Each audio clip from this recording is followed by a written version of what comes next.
ನೋಡಲಿಕ್ಕೆ ನಮಗೆ ತುಳಸಿ ಗಿಡದ್ದು ಕೊರಳು ಥರ ಕಾಣ್ತದೆ, ಆದರೆ ಇದು ಪಚ್ಚೆ ತೆನೆ ಅಥವಾ ಪಚ್ಚೆಗೋಳ ಅಂತ ಹೇಳಿ ಇದಕ್ಕೆ ಹೆಸರು. ಇದು ಹೆಚ್ಚಾಗಿ ನಮಗೆ ಸುತ್ತಮುತ್ತಲೆಲ್ಲ ಕಾಣಲಿಕ್ಕೆ ಸಿಗ್ತದೆ, ಆದರೆ ಇದರ ಯೂಸ್ ಎಲ್ಲ ನಿಮ್ಗೆ ಗೊತ್ತಿರಲಿಕ್ಕಿಲ್ಲ. ಅಂದರೆ ಇದರಿಂದ ಏನಪ್ಪ ಯೂಸ್ ಅಂತೇಳಿ ಅಂದ್ಕೊಂಡಿರ್ಬೋದು, ಆದರೆ ಇದರ ಔಷಧಿ ಗುಣ ಎಲ್ಲ ಕೇಳಿದ್ರೆ ಉಂಟಲ್ಲ ನಿಮಗೆ ಆಶ್ಚರ್ಯ ಆಗ್ಬೋದು, ಅಷ್ಟು ಉಪಯುಕ್ತ ಇದು. ಇದು ನೋಡಿ ಹೆಚ್ಚಿನ ಕಡೆಯಲ್ಲಿ ಹೀಗೆ ಬೆಳೀತದೆ, ಅಂದರೆ ನೀರಿದ್ದ ಕಡೆಯಲ್ಲಿ ಜಾಸ್ತಿ ಬೆಳೀತದೆ, ಮತ್ತು ಇದರ ತೆನೆ ಉಂಟಲ್ಲ ಬಿದ್ದ ಕಡೆಯಲ್ಲೆಲ್ಲ ಇದು ಚಿಗುರ್ತಾ ಹೋಗ್ತದೆ. ಹಾಗಾದರೆ ಇದರ ಬೆನಿಫಿಟ್ ಮತ್ತು ಔಷಧಿ ಗುಣ ಯಾವುದೆಲ್ಲ ಅಂತ ಹೇಳಿ ನೋಡುವ. ನಾನು Asha Udupa Kateel, welcome back to Karavali Mirror. ನಾನೊಂದು ಪಚ್ಚೆ ಕೊರಳಿದ ಗಿಡ ಇಟ್ಕೊಂಡು ಬಂದಿದ್ದೇನೆ. ಅದರದ್ದು ಬೇರು ನೋಡಿ ಅಂತ ಒಂಥರ ಎಸಳೆ ಸಾಳಾಗಿದೆ, ನೂಲು ಥರ. ಇದರಿಂದ ಕಷಾಯ ಎಲ್ಲ ಮಾಡ್ಬೋದು. ಹಾಗೆ ಸ್ವಲ್ಪ ಮೇಲೆ ಬಂದರೆ ನೋಡಿ, ಇಲ್ಲಿಂದ ಸ್ವಲ್ಪ ಪೋರ್ಷನಲ್ಲಿ ಎಲೆ ಎಲ್ಲ ಸ್ಟಾರ್ಟ್ ಆಗ್ತದೆ. ಈ ಎಲೆಯಿಂದ ಕೂಡ ಅರೆದೆಲ್ಲ ಕಷಾಯ ಮಾಡ್ಬೋದು. ಹಾಗೆಯೇ ಈ ಕೊರಳಿಂದ ತುಂಬ ಬೆನಿಫಿಟ್ ಇದೆ.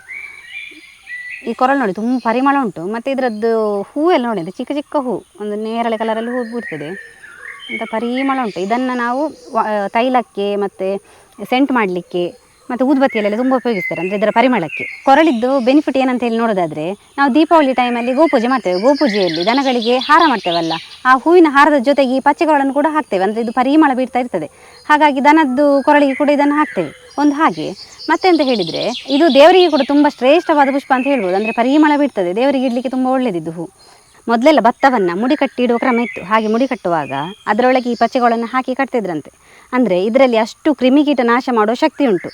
ಈಗ ವರ್ಷಗಟ್ಟಲೆ ನಾವು ಅಕ್ಕಿಯನ್ನು ಇಡಬೇಕಾದ್ರೆ ಅದರಲ್ಲಿ ಕ್ರಿಮಿಕೀಟ ಎಲ್ಲ ಬರೋದು ಸಾಮಾನ್ಯ ಅಲ್ಲ, ಹಾಗೆ ಇದು ಹಾಕಿದರೆ ಕ್ರಿಮಿಕೀಟ ನಾಶ ಮಾಡ್ತಿತ್ತಂತೆ.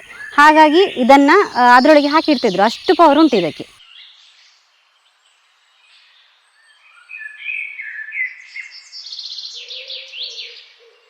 ಬಿಸಿ ನೀರಿಗೆ ಈ 3-4 ಎಲೆಯನ್ನು ಹಾಕಿ ಅದರಿಂದ ನಾವು ಸ್ನಾನ ಮಾಡಿದರೆ ನಮ್ಮದು ಕೀಲು ನೋವು ಹಾಗೆ ಸಂಧಿ ನೋವೆಲ್ಲ ಕಡಿಮೆ ಆಗ್ತದೆ. ಈಗ ಕೆಲವರಿಗೆ ಟೆನ್ಷನ್ಸ್ ಮತ್ತು ವರ್ಕ್ ಪ್ರೆಷರಿಂದ ನಿದ್ದೆ ಬರೋದಿಲ್ಲ ರಾತ್ರಿ, ಆವಾಗ ಏನು ಮಾಡಬೇಕು, ಆವಾಗ ಈ ಎಲೆಯನ್ನು ನಾವು ಮಲಗೋ ದಿಂಬಿನಡಿ ಇಟ್ಟು ನಾವು ಮಲಗಿದರೆ ಒಳ್ಳೆ ನಿದ್ದೆ. ಇದರ ಸುವಾಸನೆ ನಿಮಗೆ ಆಟೋಮ್ಯಾಟಿಕ್ಕಾಗಿ ನಿದ್ದೆ ಬರ್ತದೆ, ಅಂದರೆ ಅಷ್ಟು ಪರಿಮಳ ಬಿಡ್ತಾ ಇರ್ತದೆ.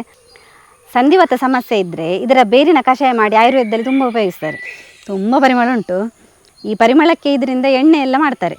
ಹಾಗೆ ಇದರಲ್ಲಿ ಕ್ರಿಮಿಕೀಟನಾಶಕ ಹಾಗೆಯೇ ಆ್ಯಂಟಿಫಂಗಲ್ ಲಕ್ಷಣ ಕೂಡ ಉಂಟು. ಅದರಿಂದಾಗಿ ಈ ಎಣ್ಣೆಯನ್ನು ನಾವು ಹಾಸಿಗೆ ಮೇಲೆ ಹಾಗೆಯೇ ನಮ್ಮದು ಡ್ರೆಸ್ ಎಲ್ಲ ಇಡ್ತೇವಲ್ಲ, ಆ ಡ್ರೆಸ್ನ ಮೇಲೆ ಕೂಡ ಸ್ವಲ್ಪ ಸಿಂಪಡಿಸಿದರೆ ಕ್ರಿಮಿ ಎಲ್ಲ ಬರದಂತೆ ತಡೀತದೆ.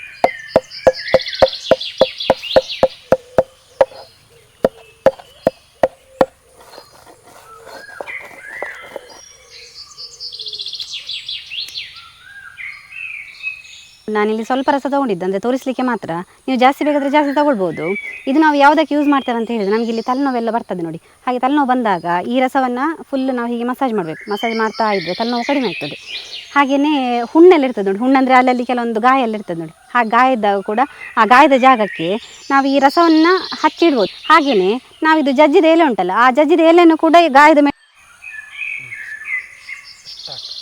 ಈ ರಸ ಉಂಟಲ್ಲ ಶೀತ ಕಫಕ್ಕೆಲ್ಲ ಕೂಡ ತುಂಬ ಒಳ್ಳೆಯದು. ಅಂದರೆ ಈ ರಸದಿಂದ ನಾವು ಶೀತ ಕಫಕ್ಕೆ ಕಷಾಯ ಮಾಡಬೇಕು. ಕಷಾಯ ಮಾಡೋದಾದರೆ ಕೂಡ ಈ ರಸ ಮತ್ತು ಸ್ವಲ್ಪ ಕಾಳುಮೆಣಸು ಹಾಗೆಯೇ ಬೆಲ್ಲ ಹಾಕಿ 1 ಲೋಟದಷ್ಟು ನೀರಿಟ್ಟರೆ ಅದೊಂದು ಅರ್ಧ ಲೋಟ ನೀರಾಗುವಷ್ಟು ಕುದಿಸಿ ಅದನ್ನು ನಾವು ಕುಡಿದರೆ ಶೀತ ಕಫ ಎಲ್ಲ ಕಡಿಮೆ ಆಗ್ತದೆ.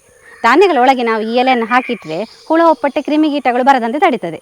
ಈ ಪಚ್ಚೆಕೊಳ್ಳ ಬೆನಿಫಿಟ್ಸ್ ಎಲ್ಲ ಗೊತ್ತಾಯ್ತಲ್ಲ. ಹೀಗೆ ನಮ್ಮ ಚಾನಲ್ನ ಫಾಲೋ ಮಾಡಿ, ಸಬ್ಸ್ಕ್ರೈಬ್ ಮಾಡಿ, ಹಾಗೆ ನಿಮ್ಮ ಫ್ರೆಂಡ್ಸ್ ಜೊತೆ ಹೆಚ್ಚು ಶೇರ್ ಮಾಡಿ.